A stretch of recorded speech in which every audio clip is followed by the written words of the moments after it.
Okay, so I just want to quickly run through what we learnt in this section. It's called Modelling Basics, and that is really what it is. It's just the ground level fundamental basics of how to create geometry and what things are when you create those models. We didn't cover any sort of texturing or anything like that. That will come later, but this is, we need to get the foundations right first. So we talked about what vertices and edges are, and we also talked about what triangles, quads and topology is, and all these things here are the fundamental building blocks of all geometry. Like I said before, most, if not all, engines these days use this technology to render their artworks. There are some that are using voxels, and you can get voxel engines, but few and far between. In fact, I can't recall any modern games using voxel technology to render their artwork. There were a few in the past, a couple of games experimenting with it, and I'm not familiar with how much they advanced or how good it is or anything, because I haven't worked on a voxel game. So this is it. This is vertices, edges, triangles, quads. These are the things you should be looking at now. So that's cool.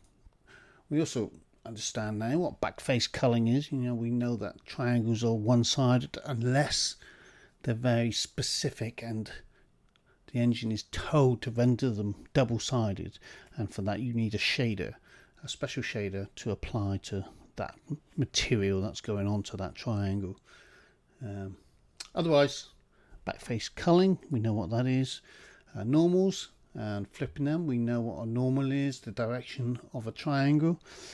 Very handy, and when we reset Xform, often they flip and do weird things, so we sometimes have to flip them for various reasons. And obviously transforms, we learn how to move, rotate and scale objects, quite fundamental to what we're going to be doing going forward. Edge loop, and then we learn how to edge loop and extrude a face. You're going to be doing a lot of that in the following section when we start building our white box and subsequently our detail models. And I explained what primitives, mesh and poly mode is in Max. They have, Max has this weird sort of 3-mode thing for each of their geometry. We'll quite often start with a primitive and then drop into a poly mode. Rarely go into mesh mode unless we really have to for whatever reason. But you shouldn't have to use mesh mode. Sometimes when you perform an action within 3D Studio, it drops into a mesh. Then you just have to convert it into a poly object. But we know what they are now. And we know what smoothing groups are. These are quite important if you want if you want those curved surfaces on your models, and if you want to split surfaces and create different groups of smoothness, if you like, within your model, you can do that using that function, that feature. And then, like I mentioned before, resetting the Xform after modeling a lot into one primitive and changing it so much, often resetting the Xform is good because it just resets it to 0, so we know what that does. And then I gave you a small challenge to build a little airplane, and I hope you took that up, because you'll learn all of this stuff here that I talked you through.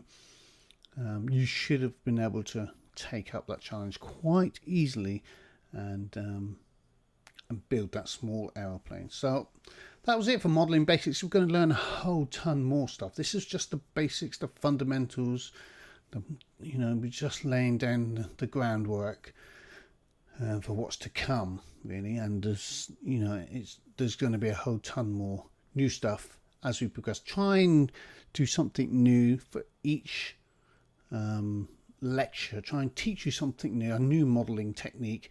I might just create lots of objects and use different techniques. Not always the right thing to use for that particular object, but because I want to teach you different techniques, and then you can choose how you want to model these objects. So that's kind of my plan going forward. So I hope you're enjoying it so far. If you have any questions about any of this, please ask, please let me know, because you need to get your head around this. If you don't understand something, go back and take it again, because you're going to be using this, so it's important that you understand what went on here. And like I said, leave a question in the comments, and I'll try and answer as many as I can, as quickly as I can. And that's it for now. So I will see you in the next section.